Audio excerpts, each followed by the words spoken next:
번째 시간인데요. 제가 당분간 글쎄요, 한 두 번 정도는 더 로마서에 대한 이야기를 하고 싶어요. 이 안에서 제가 누리는 애 여러분들도 다 누리셨으면 좋겠고, 결코 어렵지 않거든요. 로마서에 대한 이야기 기대해 주시기 바랍니다. 오늘 제가 드릴 말씀은 이제 로마서 1장인데요. 1장과 16장 마지막 부분을 연결해서 말씀을 드리려고 해요.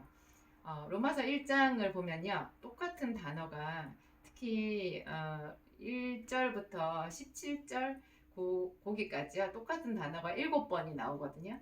여러분 성경을 읽을 때 반복되는 단어나 문장이 나오면 그거를 주목해서 보면 아주 유익이 있어요. 거기에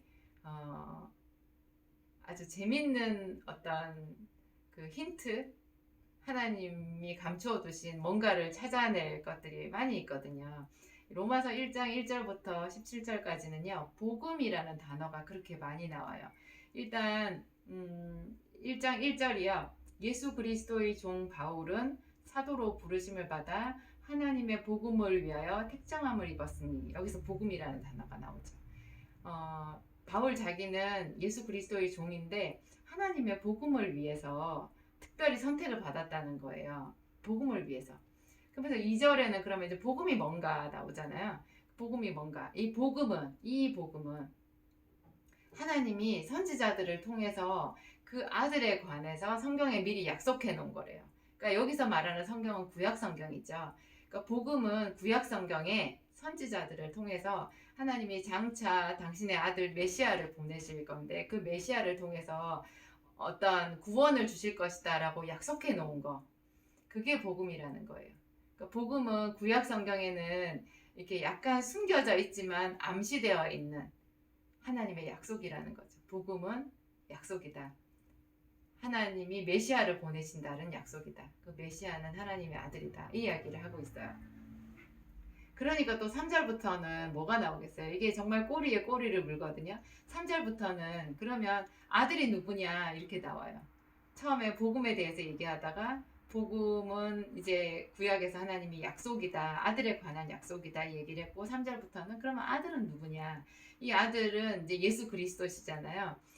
육신으로는 다윗의 혈통에서 나셨고, 그러니까 왕가에서 태어났다라는 거죠. 구약 성경에도 분명히 다윗의 자손으로 메시아가 오신다고 했거든요. 그 약속을 성취했다라는 거예요. 예수님이 다윗의 혈통에서 나셨다. 그리고 능력으로 하나님의 아들로 인정되셨대요. 어떻게? 죽은 지 3일 만에 부활하심으로. 부활을 통해서 이분이 하나님의 아들로 확증되셨다라는 거예요. 그분이 바로 예수 그리스도다. 그래서 로마에 있는 너희들도 이 예수 그리스도의 것으로 택함을 받은 사람이 아니냐. 그래서 나는 너희들을 너무 사랑한다. 그렇게 말해요. 로마에 있어서 하나님의 사랑하심을 입고 성도로 부르심을 입은 너희 모든 사람들, 이런 식으로 이제 바울이 접근을 해나가거든요. 그러니까 너무너무 체계적이고 논리적이고 똑똑 떨어지는 그런 그 바울의 수준을 우리가 알 수 있어요. 정말 이 책은, 로마서는 대단한 책이에요. 그렇게 쭉 나가다가 나중에 또 그 1장 그 한참 뒤에 이런 구절도 나와요. 1장 15절이거든요. 그러므로 나는 할 수 있는 대로 로마에 있는 너희에게도 복음 전하기를 원하노라. 이게 좀 이상하죠. 지금 이 편지를 받는 사람들은 로마에 있는 성도들이거든요. 아주 열정적으로 신앙생활을 하고 있는 사람들이에요. 그래서 바울도 로마에 있어 하나님의 사랑하심을 입고 성도로 부르심을 입은 너희들, 당신들, 이렇게 얘기를 분명히 했거든요. 그런데 사도 바울은 로마에 있는 너희에게도 복음을 전하기를 원하노라 이렇게 얘기하는 거예요.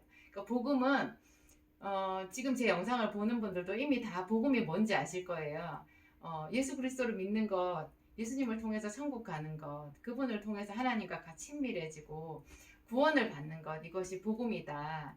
그 다 알고 계실 거예요. 복음은 믿는 모든 자들에게 다 구원을 주는 하나님의 능력이다. 이런 것들도 다 알고 계실 거거든요. 근데 복음은 지식이 아닌 거예요. 우리가 알고 있지만, 로마에 있는 성도들도 알고 있지만 그것만으로 복음이 다 된 게 아니라는 거죠. 복음은 항상 그 사람의 속에서 새로운 열정을 불러일으키고 새로운 전진을 이루는 살아있는 능력 같은 거예요. 그래서 이미 복음을 알고 있는 로마에 있는 성도들도 사도 바울에게 새롭게 복음을 들어야 했고요. 그 새롭게 듣는 복음을 통해서 이 로마에 있는 성도들에게 강력한 성령의 은사가 나타날 거라고 그렇게 말해요. 그래서 사도 바울이 내가 너희에게 가기를 간절히 사모하는 것은 너희에게 무슨 신령한 은사를 주기 위함이라고 그렇게 로마서 1장에서 얘기를 하고 있거든요. 복음은 반복해서 듣는 거예요. 그래서 우리가 지난주 주일 예배를 드렸지만 이번 주에 또 주일 예배를 드리는 거고, 주일 예배로 부족한 사람들은 수요 예배도 드리고 또 새벽 예배도 드리고, 그것으로도 또 더 간절한 사람들은 집에서 각자 이렇게 로마서를 읽고 또 다른 성경을 읽고 묵상하게 되는 거죠. 이게 우리가 어떤 복음의 능력 안에 들어가게 되는 거예요. 사도 바울은 그래요. 내가 이 복음을 부끄러워하지 아니하노니 이 복음은 모든 믿는 자들에게 구원을 주시는 하나님의 능력이 됨이라. 아까 제가 말씀드렸지만 이런 이야기도 있고, 로마에 있는 너희에게도 복음 전하기를 원하노라.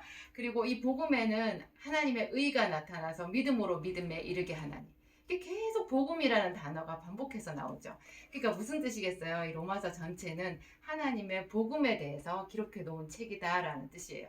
이제 그 로마서 1장 18절부터 이제 복음의 이야기가 본격적으로 나오는데, 그 첫 단추가 모든 사람은 죄인이라는 것에서부터 출발해요. 복음은 기쁜 소식이라는 뜻이죠. 이 어떤 사람에게 기쁜 소식이냐? 정말 죄로 인해서 죽을 수밖에 없다라고 생각하는 그런 심령이 가난해지고 힘들고 고통스러운 사람들에게 복음인 거예요. 이미 부족한 것이 없고 잘 살고 자기는 뭐 예수님이 있으나 없으나 그냥 행복하다 이렇게 생각하는 사람에게 복음은 복음이 아닌 거예요. 그냥 그것은 별스럽지 않은 그냥 어떤 소리일 뿐인 거죠. 그래서 복음이 복음 될 수 있기 위해서는 우리의 죄를 발견하는 것이 선행이 되어야 되는 거죠. 그래서 사도 바울이 이제 로마서 1장 18절부터 하나님의 진노에 대해서 얘기하고, 이 진노는 유대인에게나 헬라인에게나 지금 교회를 다니는 사람에게나 다니지 않는 우리 모두에게 다 하나님의 진노가 있다라는 거예요. 그게 이제 우리의 죄 때문에 그런 진노가 있는 건데, 내가 아무리 교회를 다녀도 내가 죄인이라는 것에는 변함이 없고, 그래서 날마다 더 하나님이 필요하다, 날마다 예수 그리스도의 피가 더 필요하다, 뭐 그런 이야기들이 이제 쭉 나오는 거거든요.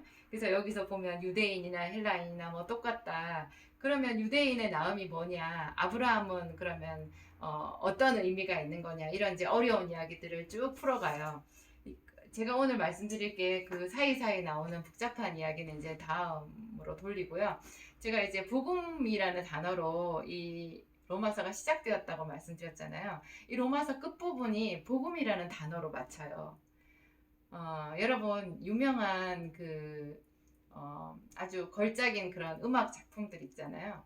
1악장, 2악장, 3악장 이렇게 듣다 보면 뭐 소나타는 3악장으로 되어 있고 교향곡은 뭐 4악장 구조가 많지만, 그런 것들 들어보면 어떤 처음에 나왔던 주제가 변주를 거듭하다가 마지막에 또 마무리를 멋지게 하게 되거든요.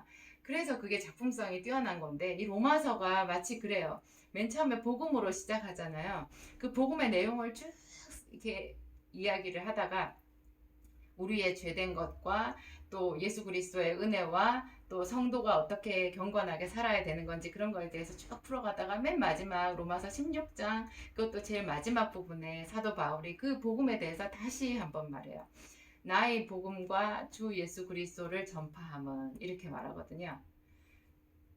지금까지 사도 바울이 로마서 1장부터 15장 거기까지 복음에 대해서 피력을 했고 예수 그리스도를 전파한 거예요. 이렇게 한 것은 영세 전부터 감추었다가 이제는 나타내신 하나님의 거룩한 뜻을 따라 됐다라는 거예요. 이게 모든 온 세상 사람들을 구원하시고자 하는 하나님의 어떤 거대하고 깊으신 섭리에 따라서 자기가 지금 로마서를 썼다는 거죠. 그리고 이렇게까지 깊으신 뜻을 가진 지혜로우신 하나님께 영원 무궁토록 영광과 능력이 있을지어다, 이렇게 하면서 이 로마서를 마무리하고 있어요. 저는 이게 너무너무 멋있는 거예요. 사도 바울의 이 대단한 1장 그 설교 말씀 연설이죠. 이런 지혜가 어디서 났을까 그런 생각이 들고 평생에 이 로마서를 읽고 묵상하고 그래야 되겠다 이런 생각을 했습니다. 이 중에서 또 가장 중요한 구절이 제가 지난번에도 말씀드렸지만 로마서 8장 1절 2절이거든요. 로마서 8장 1절 2절은 여러분 반드시 암송을 하세요. 그러므로 그리스도 예수 안에 있는 자에게는 결코 정죄함이 없나니 그리스도 예수 안에 있는 생명의 성령의 법이 죄와 사망의 법에서 너를 해방하였음이니라. 이 구절이에요. 이게 사실 신구약을 총 집약한 로마서, 그 로마서 안에서도 가장 핵심적인 구절이라고 할 수 있거든요. 그러니까 구약은 이게 율법이잖아요. 신약은 예수님께서 율법을 폐하러 오신 게 아니라 완성하러 오셨다고 했는데 예수님의 완성이 생명의 성령의 법이에요. 그러니까 구약에는 성령이 특별한 경우에만 임했잖아요. 왕에게 임했고 선지자에게 임했고 한시 한때 잠시 잠깐씩 이렇게 임했는데 이제 신약에 오순절 마가의 다락방 그 크게 성령이 임재하고 나서는 예수 그리스도를 믿고 그 이름을 부르고 기도하는 모든 사람들에게 항시 성령이 임하거든요. 이게 성령의 법이라는 거예요. 구약에는 율법이었다면 신약에는 성령의 법이 있는데 이 성령의 법이 우리를 율법보다도 훨씬 더 강력하게 하나님 앞으로 인도한다라는 거죠. 그래서 큰 두려움에 있는 사람, 고통에 있는 사람, 어떤 죽음의 기로에 있는 사람, 그런 사람들은 저는 로마서 8장 1절 2절을 반복해서 암송하라고 그래요. 그러니까 생명의 성령의 법이 죄와 사망의 법에서 나를 해방하였다. 이러면서 선포하면요. 내 주변에 두려움으로 으르렁거리던 그런 흑암의 권세들이 두려워 떤다고 하거든요. 저도 이 구절을 얼마나 많이 암송했는지 몰라요. 생명의 성령의 법이 죄와 사망의 법에서 나를 해방하였다. 이렇게. 여러분들도 이 구절 많이 암송하시고 언뜻 보면은 좀 추상적인 것 같고 어려운 것 같기도 하지만 깊으신 하나님의 은혜의 셈이 있는 로마서의 축복을 다 누려보시기 바랍니다. 감사합니다.